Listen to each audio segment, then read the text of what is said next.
Welcome to another episode of PontiacRaysGarage. I figured in this video I'd share with you the 461 build I'm going to use to beat Nightwrencher performance in his LS. So let's take a look. Here's the bottom side of the motor. It's a billet 4-bolt main cap with a windage tray. Sorry everyone, this is a YouTube notification. What? Oh man, it's Nightwrencher. He just uploaded a video, and he sounds so pissed off. Oh, let's see what kind of crap he's spewing. Okay, his video seems to be about the rules. Oh, wait a minute. Nightwrencher, he's a little loose with the rules. We're probably going to have to correct the record. Again. I'm probably going to have to call in the dogs for this one. Let's see what Nightwrencher has to say.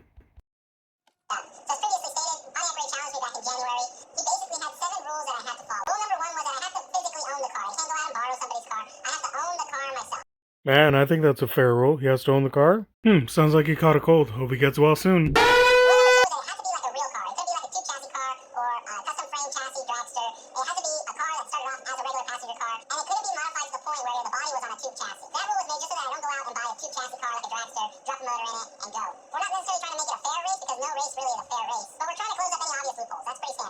No race is a fair race? Is that a future excuse I hear? Maybe.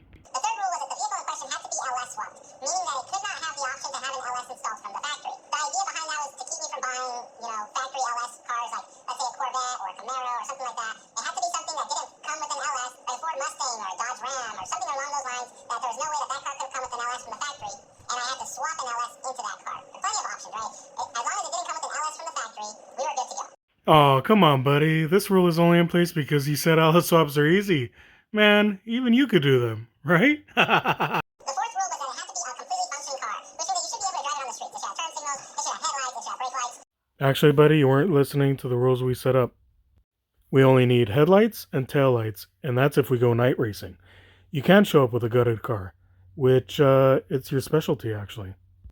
I mean, let's look at this fine example of one of your builds. Look at all that emptiness. I guess you left plenty of room for mods, right? Yeah, I guess so. The idea behind that is just so that I don't show up with a completely gutted car that only has an engine, a couple wheels, and a quarter panels. It does kind of take away the spirit of the street car if you kind of gut it and then use that to race it. So I have no problem with that rule at all, just like the other ones. Okay, everybody, I hope you heard that. He's okay with this rule and the previous ones. Let that sink in.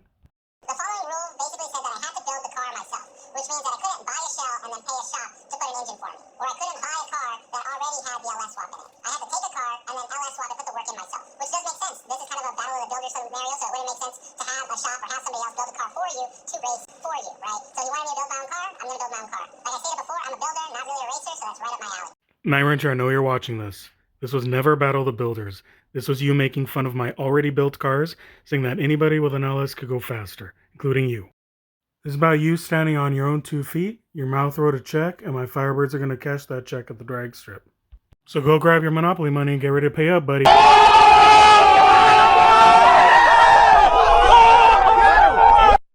next rule that he placed on me was that the car had to run a certain amount of time in the 8th mile. I believe the minimum time was like 7.38, and I had to demonstrate some sort of proof that the car runs at least that before he goes out to race me. That's kind of like his barrier to entry. Like, if I don't run at least that, then we're not going to race because I'm obviously not fast enough. And I said, sure, no problem. As soon as I build the car, I'll start putting some test hits in it. As soon as I got at least one number above whatever his number is, then I'll send it to him, and then we'll be good to go. We can race on that. Hey, Nightwrencher.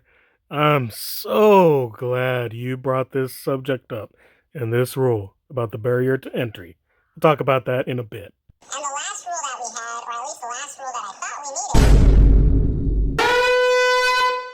And I quote Mr. Nightwrencher, the last rule we had, or the last rule I thought we needed. Was that this race was going to be run what you brung. So we were going to race 2 out of 3 depending on if the track was going to let us race that many runs or not. And aside from that, there was no limitation on tire size, tire compound, weight, engine, drivetrain, horsepower. You can basically bring something that fits all the rest of the rules, and so long as it followed them, you can run pretty much whatever. Naturally aspirated, nitrous, turbo, supercharger, it doesn't matter. He told me it doesn't matter. I said that's good with me. So that was it. As of, I believe, early yesterday, today, I think it's March 27th, yesterday was March 26th or so. I don't remember, today's Thursday. Yesterday was Wednesday. So wherever those dates fall, that's what it was. As of early yesterday, those are the rules that were completely set and agreed upon, and pretty much agreed upon months ago. Like, we had already said, yes, those are the rules that we're agreed to, right? And he said, yeah, everything looks good. And I said, okay, perfect. So I said, let me ask you a question. Agreed upon months ago. Let that sink in, everybody. And I'm going to be paraphrasing here because it was a long conversation. I basically said, can I buy, quote unquote, buy Travis Black, another YouTuber's car, that doesn't have an engine or transmission? Can I buy that car from him and then install my engine and my transmission combo into that car and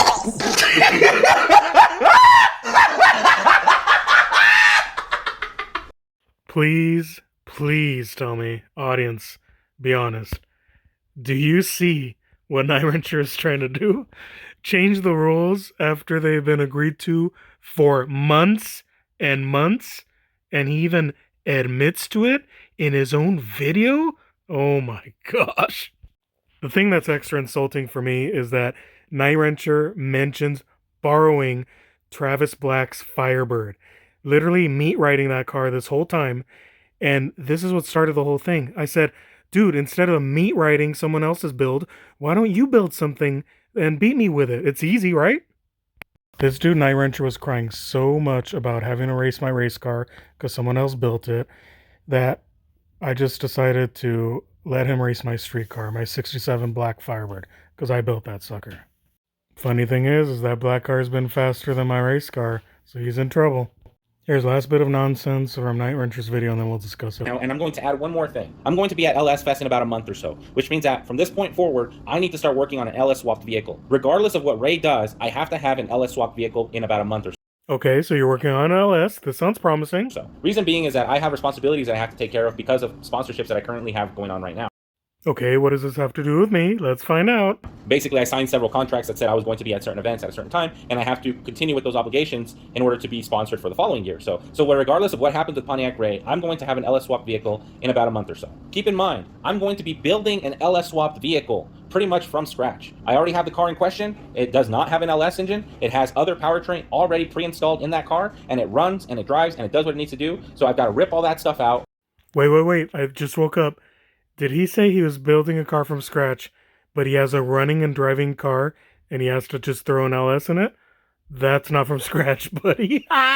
And then create content on the LS swap while building it and trying to make it to LS Fest in about a month or so.